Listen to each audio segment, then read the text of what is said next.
समाज इंतजार करता है कि आप कब गिरिए, हम गिद्ध की तरह नोचेंगे आप लोग के लिए हम शिक्षक हैं, but what I am a student of this society. लोग आरोप लगाते हैं कि मेरा बचवा नहीं पढ़ रहा है। हकीकत में उस बचवा से पूछिए कि मास्टर जो पढ़ा रहे हैं ना उसके दिमाग में नहीं घुस रहा है, वरना डाउनलोडिंग पावर तो उसका गूगल से तगड़ा है।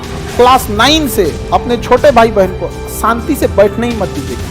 आप अगर ग्रेजुएशन करके या इंटर पढ़ के घर बैठ गए रहते ना, तो अभी जिस लेवल पे हैं इससे भी नीचे रहते हैं।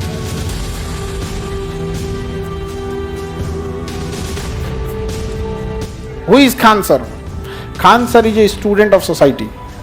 हमसे कोई पूछता है तो हम अपनी भाई यही बात बोलते हैं। दूसरा चीज क्या, लोग हमसे कहते हैं सर आप बड़ा सिंपल रहते हैं। कि नहीं रे बबुआ, simplicity is the ultimate sophistication. अंतिम, अगर आप मतलब आधुनिकता के चरम पर पहुंचना चाहते हैं, उसी को कहते हैं सिंप्लिसिटी। जितना सिंपल रहेंगे उतना परफेक्ट दिखेगा। दुनिया का कोई चीज देख के देखिए, सबसे सिंपल हो, कोई भी चीज को आप उठा के दे, simplicity is the ultimate sophistication. आधुनिक से भी खतरनाक सोफिस्टिकेशन है, मॉडर्न से आगे माना जाता है सोफिस्टिकेट। आप अंग्रेजी में पढ़ोगे सिंप्लिसिटी, तो सिंप्लिसिटी रहिएगा। समझ आ गया कि नहीं आ गया? यहां पर इतना सिंपल रहिए, इतना बुलंदी पर बैठिए कि जब आप जमीन पर बैठे ना तो लोग मजाक ना उड़ाए, बल्कि कहें क्या संस्कार है। आज मोदी जी अगर जमीन पे बैठ जाएंगे तो लोग क्या कहेंगे, प्रधानमंत्री होके क्या संस्कार है, जमीन पे। एपीजे अब्दुल कलाम एक बार ना इस जमीन पे बैठ गए थे, स्टेज पे नीचे। अब पत्रकार लोग सवाल पूछ रहे थे, लोग कहे कि क्या संस्कार है, क्या महान इंसान है, नीचे बैठ गए। अब तू लोग बैठ जाओ नीचे, कहेगा उसी लायक है ये। बस उतना काबिल बनिए लोग ना कि जब नीचे बैठना पड़े तो लोग हैसियत नहीं बल्कि कहें संस्कार क्या मिला। और जब माँ बाप को खरीदारी कराने ले जाइए तो कभी कोई चीज खरीदने से पहले ना प्राइस ना देखना पड़े। माँ बाप को पसंद आ गया पैक कर दो, उस लेवल तक जाना है। इतना ही पैसा रखो, ज्यादा नहीं आप, बस जितना है माँ बाप को, भले वो लोग दाम देख के आपको खिलौना खरीदवाए होंगे, सस्ता हमें दे दो। हाँ हाँ, हमारे मम्मी पापा पहले दुकानदार में कह देता है छुपा दियो, आओ आवता बनल का तो चुरवा देते थे लोग, कहते लुका दे आवता है। हम कहे हो बेचा गई का, हाँ तो दोपहर में ना आए के चाहिए, बेचा गई शाम के आवत रहता। हाँ भैया लो जितने लड़कों के छोटे भाई बहन अभी पढ़ रहे हैं या कोई भी रिलेटिव में है, क्लास 7 से उसके ऊपर ध्यान देना चालू कीजिएगा। अगर क्लास 7 तक उसको कुछ भी नहीं आता है तो भी टेंशन नहीं लेना है, पूरा बारूद भरा है उसमें। 7 से पहले पढ़ के क्या कर लिए आप? हमरा तो यादो नहीं है कौन सी था, एगो चैप्टर याद है, नल एंड दमयंती अंग्रेजी का, और कुछ याद नहीं है। अरे उसमें आपको बैठ के सिखाता है कि 4 घंटा 5 घंटा सस्टेन कर लेते हैं कि नहीं। और आजकल का माई बाप सोचता है कि नर्सरी में नोबेल पुरस्कार ले ले अर्थशास्त्र का। अगर ऐसा ना कोचले रहता है तो उसे बचपना छीन लेता है। कोई एकदम नॉर्मल रखिए, क्लास 7 के बाद उसको टोकना चालू कीजिए। क्यों? क्योंकि अगर क्लास 7 पे नहीं सुधरा तो 8 में बिखर जाएगा, और 8 में किसी को भी सुधर जाना चाहिए। कक्षा 8 तक आपको हर हाल में सुधरना है, वरना 9th चौपट हो जाएगा। और सोचो 9th ऐसा है ना कि 9th चौपट हुआ तो 10 को चौपट करेगा।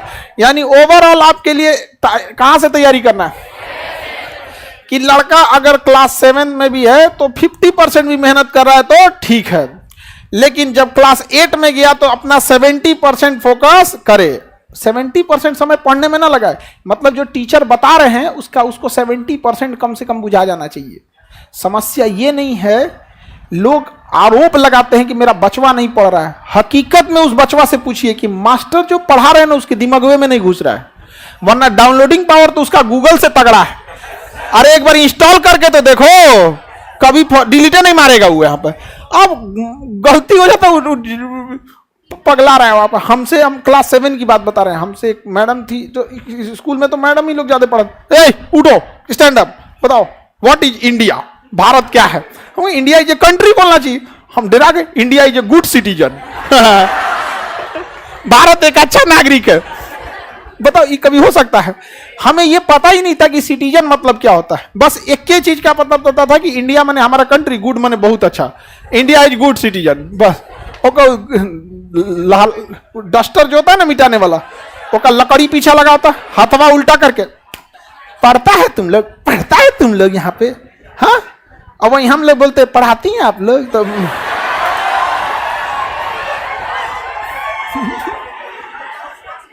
औरों कस के मार देंगे लोग।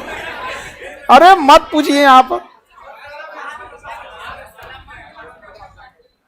शिक्षक वही जो स्टूडेंट के दिल की बात को समझ जाए, नहीं समझे? बच्चों को पढ़ने आग भरा हुआ है, बस इस को समझ में तो आ जाए। अब हम आपको मैग्निफिकेशन बोलेंगे, बुझाएगा तुम लोग को? डेली तुम लोग जूम करता है, जूम आउट करता है। अरे हफ्ता में एक आध फोटो तो कोई भी नॉर्मल जिसके पास मोबाइल रहता है तो कोनो मोमो खा रहा, अच्छा या भाई किराई ले हो नहीं देखते होता है। लेकिन क्लास 9 के बाद गड़बड़ी नहीं करना है। क्लास 9 से गड़बड़ी हुआ तो खत्म कहानी। और क्लास 9 से अपने छोटे भाई बहन को शांति से बैठने ही मत दीजिएगा, पॉलिटेक्निक में झोंक दीजिएगा। ये मत कहिएगा कि तुम्हें पॉलिटेक्निक ज्वाइन करना है। हम लोग की जीएस सा तो हम लोग का कोई लेने देना नहीं था, हम लोग बीएससी करके बैठे हैं। वो तो पिताजी की स्ट्रेटजी ऐसी थी ना कि हम लोग जब क्लास 8 पास किए तो कहें कि अब तुमको गांव छोड़ देना है, अब तुम सैनिक स्कूल की तैयारी करो। तो क्लास 8 में हम माइंडसेट थे कि क्लास 9 में हमको कहाँ जाना है, सैनिक स्कूल में। अब नॉर्मल लड़का से अच्छा पढ़िएगा तब ना जाइएगा। अब आदमी कंपटीशन करने लगा, यहाँ पे 9th भी पढ़ना है, सैनिक स्कूल भी तैयारी करना है। भले उधर नहीं हुआ लेकिन कुछ तो सीख गए। उसके बाद कहें कि कोई बात नहीं, 9th में नहीं हुआ कोई बात नहीं, इससे अच्छा तुमको बताते हैं। पापा हमको ना बहुत अच्छा से संभलाते थे। हम फेल होते थे ना तो हमको एक बात का डर खुशी होता था कि दुनिया डांटेगी लेकिन पापा टेंशन नहीं लेगा। पापा कहते तो जो फेल होके आएगा तो पार्टी देंगे इसलिए नहीं कि हम फेल हो जाए, बट इसलिए कि डरते थे कि कहीं मरा वरा मत जाए। इसे सब ने हर माँ बाप के लिए आपसे कीमती दुनिया का कुछ नहीं हो सकता है। तो वो कहें कि कोई बात नहीं, सैनिक स्कूल से बढ़िया पॉलिटेक्निक है, तुम पॉलिटेक्निक कर लो। तो मैट्रिक में जब पढ़ते थे, मैट्रिक और साथ साथ पॉलिटेक्निक की भी तैयारी का, पॉलिटेक्निक निकालना है। वो 10,000 रैंक आया, हाँ तो कहें कि कोई बात, हाँ 8-10,000 के आसपास आया। तो बड़े इतना याद रहता है बुढ़ौती में हम लोग कि कौन सी का रैंक आया था। उस समय तो मैट्रिक का रोल नंबर याद था अब थोड़े ना याद रहता है। लेकिन उतना तो हमको ये नहीं समझ में आ रहा था नहीं कि हो क्या रहा है मेरे साथ, लेकिन इतना समझ में आ रहा था, पिताजी को दिख रहा था कि इसका जो लेवल है वो एक मैट्रिक के लेवल से थोड़ा नॉर्मल उड़ गया। फिर 11th में तुम एक काम कर, एनडीए की तैयारी कर, एनडीए उससे जबरदस्त, देख लेफ्टिनेंट बन जाएगा इतना कम उम्र में, खटाक से लाल बत्ती की गाड़ी मिलेगी, ये वो। हम